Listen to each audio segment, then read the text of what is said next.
Hi everybody, my name is Mike Golding and I'm going to be showing you in this video how to build this music making desk behind me with just DIY tools for under $500. Welcome to part 3 of this video, and in this episode I'm going to show you what is quite probably the most complicated part of the whole build, and that is to cut these really cool angles for your work surfaces. Now let's jump into it by looking at the model, showing you where we are right now and how exactly these pieces are going to fit together. We've got 2 of these now built, as you've seen, and I want to put them at this angle. Obviously, if you wanted to take the easy route, you could literally just put that there and then cut another rectangle out the back and be done. And then you've got your nice looking desk. I decided to make life difficult for myself and to put this at an angle, put this at an angle, and cut a work surface which is also at an angle.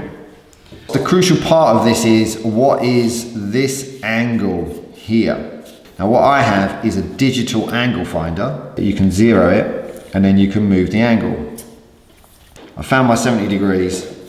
I would use this to cut the angle along here, which represents this angle here. So I would use that to cut that angle on the actual piece of wood. I would get the opposite side of the angle over here,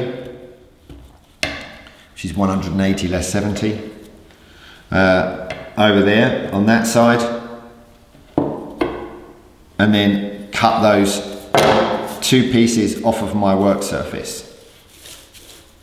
At that point, this angle is 90 and this angle is 90, same at the other end. So once I've cut those and once I've got those angles correct, the 70 and the 110, I believe it is, then I will know this exact measurement here.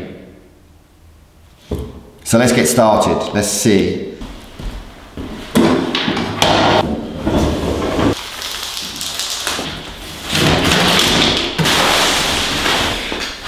Okay, so here it is. This is the work surface, 2 meters 40 long and 60 wide, 60 deep.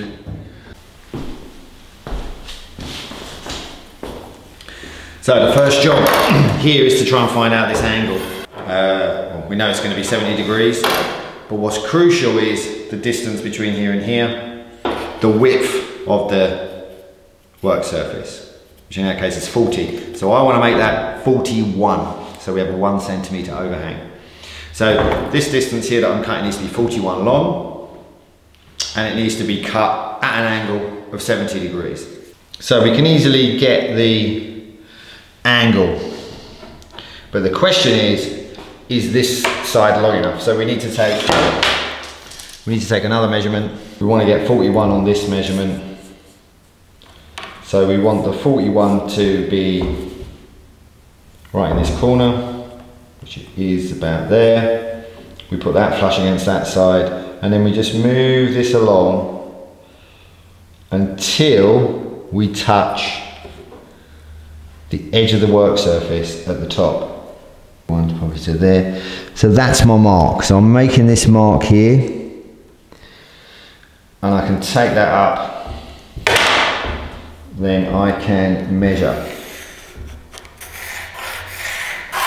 Now that line, as you can see I've now done it twice, so you've got to be careful, you don't want to be too far out. I can then extend up to the mark at the top.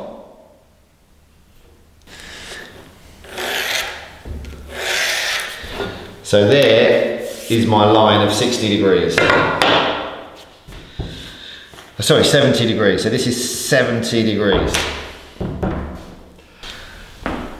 And actually before we cut, we can double check that this line is 41. Yep. So when that's 41 and we know that's exactly 41, we've done it correctly.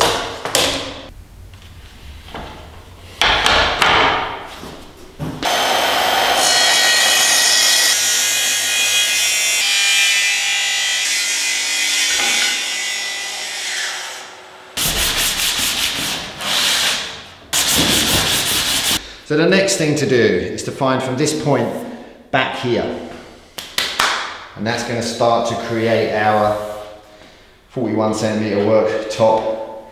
We're going to cut along these two planes here. So we need to get a right angle. So this line needs to be 53 long. 53. So 53 is here. So when we get to 53, which is here, we hit this angle. And this angle needs to be, well, you could come all the way there, but really the side of the cabinet's going to be here. So this is another 70 angle here.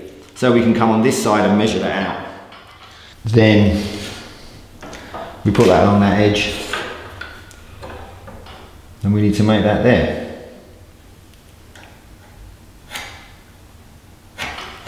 So that's what we have to cut out. The vertical line is worth having, so that's where we're going to cut that out.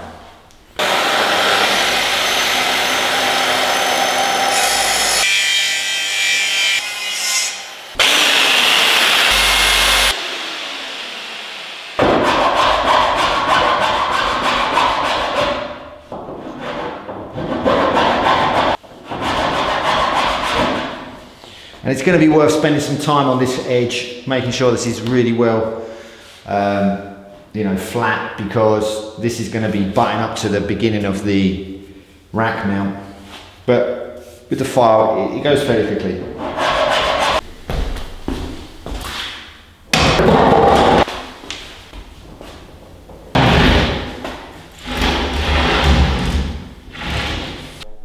That'll all be sanded off. As you can see, that's all going to fit quite nicely with our centimetre overhang as predicted. This will be filled and painted again, but you won't really see it. So that's stage one. Okay, so the right side, we've done the left side, get the right side done. The principle is exactly the same, however, slight difference.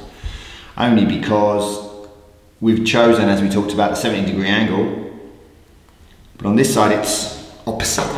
An opposite angle is 180 minus 70, so it's 110. So this angle here is 110 degrees. So let me set that to 110, you'll get the idea. So that's roughly 110. And that's this angle here. This will mirror the angle on the other side. Exactly the same process on this side. What we want to do is get 41 on this length. So we'll set 110, we'll move this backwards and forwards until we hit 41. We'll mark the top, mark the bottom, cut the line. Let's get on with it. When doing this, double check and double check and double check. You can't check too many times. If you spend 10 minutes just getting one line in place and you cut it right, then that's 10 minutes well spent. So that's that end cut. Again, we do a little bit of tidying up with sanding, which I'll do in a second. And then we take this next measurement from this flat edge at a right angle over to there. And we know that was the width of our unit, which is 53. So exactly the same as the other side. We take our right angle, we come to our corner, we come along 53, and that's our point.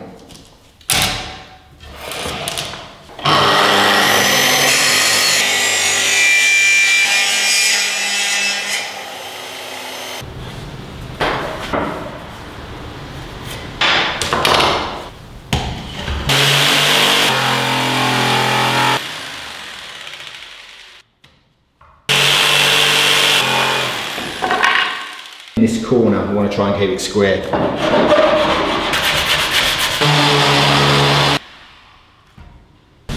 So that's the two sides done. And the next I'm going to cut an insert. But before I do that, I'm going to have a test fitting to see what it looks like with a flat edge down here, which is obviously a very plausible option to use. You know, never know, maybe it looks really good. My plan is to cut a little section out of here to make it more console-like.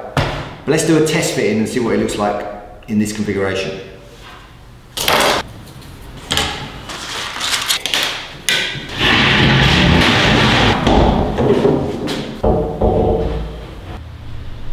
So look, that's where we are.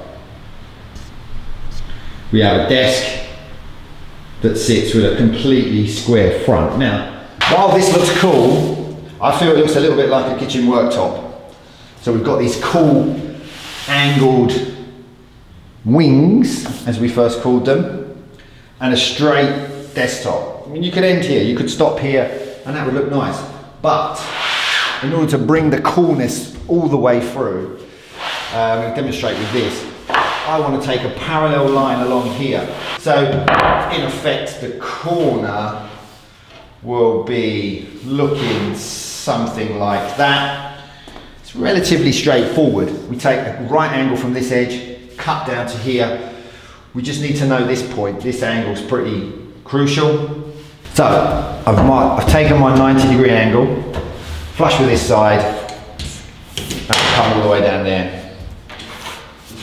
And that's giving me my parallel line to that. It just needs to be 100% parallel. And that's when something like this comes in handy, because you can run it against any flush edge. You can put a pencil in the hole, say here, and then run it down and get a straight line. So let's measure 53 along here. That's exactly 53. We'll just double check this. That's exactly 53. So that's 53. I'm going to measure up the other end quickly, and then I'm going to cut this to here. So I've now marked out this end. Same process, 90 degrees, parallel run, 41. We now need to get the parallel line in between.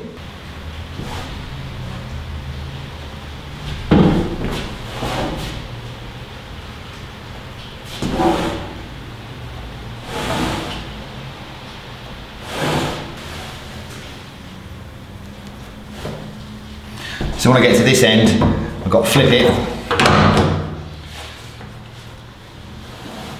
So because it's hitting into the side of the thing, but I carry on with my 77. And this should, with any luck, meet up. And look at that, 77 it is, well, it's out by 1 millimeter. So that's pretty good. Over this big distance and all these angles that I've cut, this is out by 1 millimeter. And now I'm gonna join up these dots so I've got a proper line.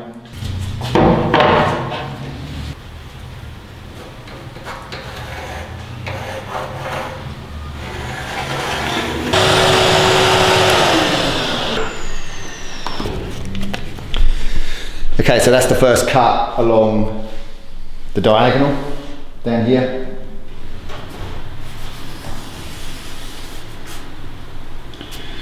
Next, I'm going to cut the other end to be the same. Down this line already marked out. And then I'll cut last this piece here. So one quick point, you may or may not have realised that during the process I'm using clamps to clamp every piece of wood, particularly the thick pieces, but even when I was doing the other pieces before, clamp all the pieces of wood to a table or some such thing. And with this rail, I'm doing the same, clamping this rail down wherever I can to stop it moving. But get clamps. Without clamps, using a circular saw, such a rail is very hard to do. Again, at this end, I'm clamping the work surface to the table. Get clamps. Right, so let's have a look at what is potentially the last cut from the work surface and potentially the most difficult. On this side, I've cut the diagonal. On this side, I've cut the diagonal. And now we need to meet in between in order to make the cut. So I've lined up the rail. As you can see, the rail is lined up, if it can focus. The rail is lined up to the slot on that side, or to the cut on that side. Now, why is this difficult? Well, the difficulty is that I can't, firstly it's cutting, in the middle of wood. When it's fixed on both sides, there's no movement, is a little bit harder. and the blade sometimes binds, it overheats and gets and probably as you've seen, my blade's not sharp enough for this process, but anyway, that's all I've got. So the blade could bind, it's the first problem, but the bigger problem is that I can't clamp the rail. And clamping the rail is quite important, because as you slip or whatever, it can just move by a millimetre here or there. And what happens is you end up with a line that's not perfectly straight. You can sand it and you can do lots of other things with it at the end. It just means more work, but you really want to keep that line as flush as you can. So I'm doing this on my own. This is definitely a time to get in an additional person to hold this and hold this and not let it move, because it's very difficult to clamp because you're effectively in the middle of the whole thing. Anyway, let's get on with the cut, see how it goes.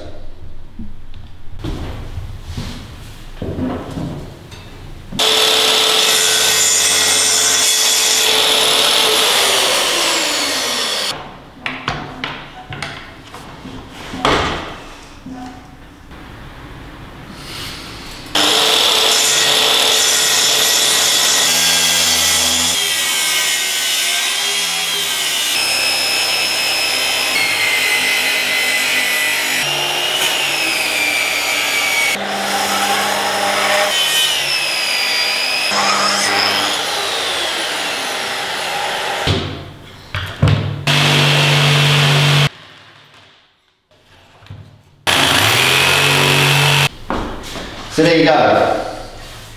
That's the front edge cut out. Relatively successful. As I said, because of the slight movement that you're going to get in this rail here, you end up with some just slight wheel marks that you can see here. So it needs some sanding. Yeah, that's always the danger, and that is what's happening. But for the most part, it's pretty good. I'm going to do some touching up of this, sanding and making good on this before I do the routing.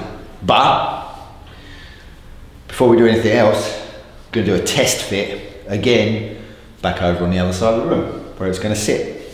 Let's try it out.